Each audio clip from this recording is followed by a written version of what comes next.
अपनी बहन बेटियों को भी चुनाव में लाके और अनशन पे बैठाया है। ये नवलगढ़ की जनता राजकुमार के चरित्र को भी जानती है। किसान जो बैठे हो मेरे हैं, कुछ लोग जो गुमराह कर रहे हैं उनको, वो सिर्फ राजनीतिक स्वार्थ के वश है। कभी तो उसी मंच से भारतीय जनता पार्टी को गाली दी जाती है, दूसरे दिन भारतीय जनता पार्टी के नेता उसी मंच पे बैठकर बात करते हैं। भारतीय जनता पार्टी की केंद्र सरकार है, वो ब्लॉक आवंटित करती है, धरना देते हैं वो भाजपा के लोग देते हैं, और उसके बाद में गालियां देते हैं आपके राजकुमार को। और जो 700 लोग लगे हुए हैं, सौगंध आपको रामसा पीर की, आप जाइए और उन 700 लोगों से उनका एड्रेस पूछिए। झूठ की राजनीति पहले भी नहीं करी है, ना आगे करूंगा जीवन में। राजनीति मेरा पैसा नहीं है, राजनीति मेरा टसन है। अरे तुम लोग नौकरी लग गए, तुम बोलते क्यों नहीं हो बाहर आकर? अब वो कहते हैं कि हमें पहले परमानेंट कराओ, भाई साहब तब बोलेंगे हम तो। 10,000 एप्लीकेशन है मेरे पास में जो श्री सीमेंट में लगना चाहते हैं। और बेरोजगारी किस कदर बढ़ी है आप सोचिए। एक तरफ हम कहते हैं उद्योग धंधे लगने चाहिए, एक तरफ दूसरे कहते हैं साहब बेचारे जमीनों को किसानों को वहां से भगा दिया। अरे ये 3-4 महीने की 4.5 साल ये थे क्या कहीं पे? 4.5 साल ये नहीं थे। अब ये 4-5 महीने दिखेंगे, उसके बाद में फिर ये गायब हो जाएंगे। और सिर्फ जिस दिन दिक्कत आएगी, विपदा आएगी, उस दिन मैं ही, पहले भी उनके लिए काम में ही आता था, आगे भी मैं ही आऊंगा। ये 5-7 जो लोग हैं, ये लोग कोर्टों के अंदर चक्कर कटा के और उसके बाद में ये अगर सफल हो जाते हैं तो नवलगढ़ को क्या मिलेगा, ये सब के लिए मैं सोचने का विषय है। अभी से लेके चुनाव तक ये यही बातें करेंगे, इनके पास और कुछ बातें करने के लिए नहीं, या तो बदराना करेंगे या फिर ये ज्यादा से ज्यादा सीमेंट प्लांट। अब आपके माध्यम से कहना चाहता हूं मैं, जिन्होंने 2 लाख रुपए बीघा में जमीन बेची आज से 15 साल पहले, 10 साल पहले, जितने में बेची, अब ये लोग बाहर के कुछ लोगों को बुलाकर आपके अपने डॉक्टर राजकुमार को गालियां निकलवाते हैं, परिवार को लेकर अभद्र भाषा का इस्तेमाल करवाते हैं। बल्कि ये सोचना चाहिए कि मैंने जितना इन लोगों के लिए किया है वो ईश्वर जानता है और उनकी आत्मा जानती है, जो लोग लाभान्वित हुए हैं। अब ये 5-4 लोग कह रहे हैं मैं 50 लाख मिले, मैं तो करूँ 1 करोड़ मिले भाई आपको। लेकिन तुम्हें तो 50 लाख चाहिए, तुम्हारी जमीन में तो सोना है, और आप जाके कहीं पे जमीन लोगे वो आपको 1.5 लाख रुपए बीघा में चाहिए। या तो करो ऐसा काम, मैं करता हूं उनसे बातचीत करके, प्रशासन को, कलेक्टर को बुलाता हूं, इनको बुलाता हूं कि ठीक है तुम्हारे को अगर 20 लाख 25 लाख जितने भी मिल रहे हैं तो तुम जहां खरीदने जा रहे हो बगल में, वो भी तो किसान है। इनमें से कुछ लोग ऐसे हैं जो बैठे हैं, जो मुझे गालियां निकलवा रहे हैं। ईश्वर इनको कभी माफ नहीं करेगा। जो आपस में पारिवारिक झगड़ों के अंदर फंसे हुए हैं, लेकिन वो गुस्सा मेरे पे निकाल रहे हैं। कहीं बहनों ने केस कर रखा है इन पे, कहीं बुआओं ने केस कर रखा है, कहीं भाइयों में आपस में, जैसे 4 भाई हैं, बड़े भाई के नाम से जमाबंदी है और 3 भाई हैं वो उसमें रह रहे हैं। बड़ा भाई बेच के भाग गया, 3 भाई उसके अंदर बैठे हैं। आज आम किसान जो इसमें था वो बेचारा कोई 1 लाख में बेच के गया है, कोई 2 में, कोई 4 में, कोई 5 में। आज जहां जैसी बेच के गया वहां पे उसको जितनी सस्ती जमीन मिली वहां चला गया। ये लोग जानबूझकर, इनका कोई उद्देश्य नहीं है, ये सिर्फ चुनाव तक की बातें। मैं आज कह दूं आपको, ये 4 महीने 5 महीने ये बातें करेंगे, उसके बाद के अंदर देखना आप ये कहां चले जाते हैं। उनमें से कुछ लोग तो मेरे पास में आया मैसेज की धरने उठाने के नाम पर फैक्ट्री वालों से करने वाले नहीं है। जवाब हम दे सकते हैं उन आरोपों का, जिन लोगों ने, बाहर के लोगों ने आकर कहा कि राजकुमार ने डंपर खड़े कर दिए। अरे भाई ये प्रशासनिक काम है।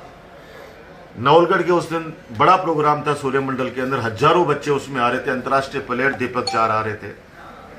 वो सिटी में कार्यक्रम था सूर्यमंडल में, किसानों का कार्यक्रम गोल्डा में था। अगर हमें हमारी ताकत दिखानी पड़ती तो फिर मीटिंग की परमिशन ले लेते क्या ये? हम तो हमारे कार्यक्रम में बिजी, तो हमें ये नहीं पता कि वहां पे क्या हो रहा है। और आओ ना, कल आ जाओ ना, कल जाओ ना, घूम के जहां उनको भगत सिंह जी को माल्यार्पण करना है, किसी को माल्यार्पण कर कल आके करो ना, कौन मना कर रहा है उनको? 2 दिन पहले आए थे सांसद साहब, वो आके गए ना, सिटी में से लेके जाओ ना, घुमाओ ना, कौन मना कर रहे हैं? प्रशासनिक दृष्टि से काम होना था। आरोपों से बिल्कुल फर्क नहीं पड़ता। नवलगढ़ की जनता सच को जानती है। यहां का बच्चा बच्चा समझदार है। जिस परिसर में हम लोग बैठे हैं, आज एमआरएस की मीटिंग हुई है, जब स्वर्गीय रामेश्वर सैनी जी से इस जमीन को डोनेट करवाया गया, उस समय भी ये और इनके आजू बाजू के जो अभी तो 5-4 एक तो भाग गए यहां से छोड़ के नवलगढ़ को, वो लोग आरोप लगाते थे कि साहब ये जमीन इसलिए दान करवाएगी कि आसपास की जमीन राजकुमार को खरीदनी है। बल्कि बाबा राम साहब पीर जानते हैं, तो ये नहीं पता आसपास की जमीन किसकी है। सांच को कभी आंच नहीं आती है। सत्य परेशान हो सकता है, पराजित कभी नहीं हो सकता। ये आरोप लगाने वाले, उनके लिए मैं एक ही बात कहना चाहूंगा कि आसमान पर थूकने वालों,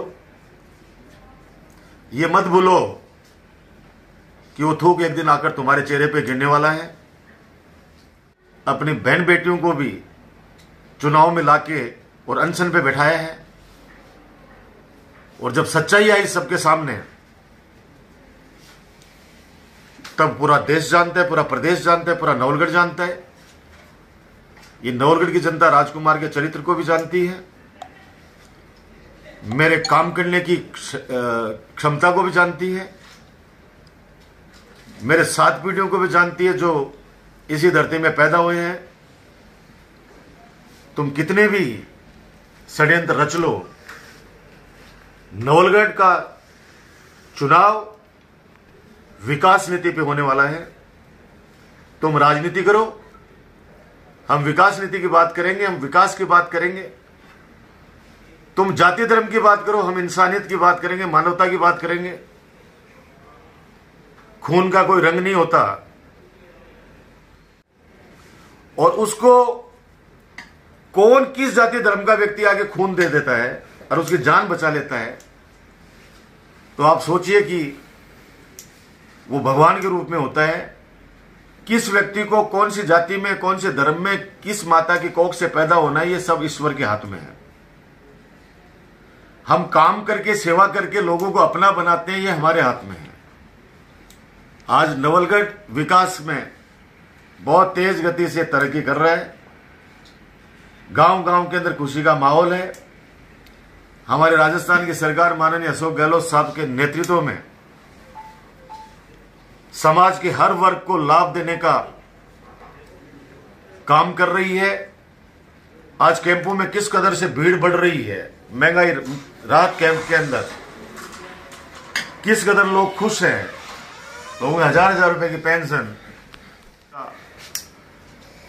हॉस्पिटल में इलाज फ्री, 10 लाख रुपए का दुर्घटना बीमा, सारी स्थितियां सबके सामने है। लेकिन मैं फिर आग्रह करना चाहूंगा कि अगर हमसे कंपटीशन करना है तो लोगों की सेवा करो, सकारात्मक सोच रखो। ये नवलगढ़ की जनता है, सब समझती है। जब मैं विधानसभा में बोलता हूं, गर्व के साथ कहता हूं कि मेरे नवलगढ़ के अंदर, घर घर के अंदर छोटा सा बच्चा भी है, वो भी अपना हित और अहित अच्छी तरीके से देख सकता है। एक ये जो हमारे लोग हैं उनको ढाल लेके और जो आरोपित करते हैं, हमारे साथ अभद्र भाषा का इस्तेमाल करते हैं, भगवान उनको सद्बुद्धि दे। मैं फिर दोहराना चाहता हूं, जवाब दे सकते। यही नवलगढ़ के ज्यादातर लोग कहते हैं कि क्यों मुंह लगना है, अपना काम करो। इनका काम यही है, जब अच्छे काम होते हैं। और एक ने तो मेरे को यह भी कहा कि कभी आपने सूखे पेड़ के ऊपर किसी को पत्थर मारते हुए देखा है क्या? पत्थर उसी पेड़ पे फेंके जाएंगे जिसके ऊपर फल लदे हुए होते हैं। किसान जो बैठे हो मेरे हैं, कुछ लोग जो गुमराह कर रहे हैं उनको, वो सिर्फ राजनीतिक स्वार्थ के वश है। कभी तो उसी मंच से भारतीय जनता पार्टी को गाली दी जाती है, दूसरे दिन भारतीय जनता पार्टी के नेता उसी मंच पे बैठकर बात करते हैं। केंद्र सरकार ये ब्लॉक आवंटित करती है, केंद्र सरकार ब्लॉक आवंटित करती है। केंद्र सरकार किसकी है? अभी 6 महीने पहले 3 ब्लॉक भारतीय जनता पार्टी की केंद्र सरकार है, वो ब्लॉक आवंटित करती है। धरना देते हैं वो भाजपा के लोग देते हैं, और उसके बाद में गालियां देते हैं आपके राजकुमार को। मेरे पास तो कल ही मोनवाड़ी से फोन आया कि भाई साहब हमारे लिए बात करो, हमारी फैक्ट्री कब आ रही है। मैंने कहा भैया मैंने तो माफ करो, ये एक श्री सीमेंट का ठीकरा मेरे सिर पर फोड़ा है, जिसको मैं कह सकता हूं कि वास्तव में स्वीकार भी कर लेता हूं, चलो। लेकिन नवलगढ़ के अंदर एक तरफ लोग कहते हैं रोजगार की बात करो, और मैं फिर दावा करना चाहता हूं, आप लोगों को भी कहना चाहता हूं, मेरे मीडिया के साथियों को, आप जाइए उस फैक्ट्री के अंदर, और जो 700 लोग लगे हुए हैं, सौगंध आपको रामसा पीर की, आप जाइए और उन 700 लोगों से उनका एड्रेस पूछिए।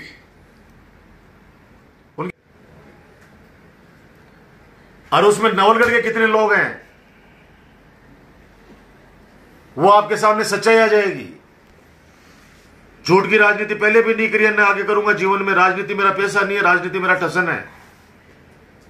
जनसेवा के रूप में लिया है, जीवन समर्पित किया है। और जाके जब पता चलेगा आप लोगों को कि वास्तव में नवलगढ़ के लोग कितने लगे हैं, मैंने पूछा उनसे, अरे तुम लोग नौकरी लग गए, तुम बोलते क्यों नहीं हो बाहर आकर? अब वो कहते हैं कि हमें पहले परमानेंट कराओ, भाई साहब तब बोलेंगे हम। तो परमानेंट कराना क्या मेरे हाथ में? 10,000 एप्लीकेशन है मेरे पास में जो श्री सीमेंट में लगना चाहते हैं। बेरोजगारी किस कदर बढ़ी है आप सोचिए। एक तरफ हम कहते हैं उद्योग धंधे लगने चाहिए, एक तरफ दूसरे कहते हैं साहब बेचारे जमीनों को किसानों को वहां से भगा दिया,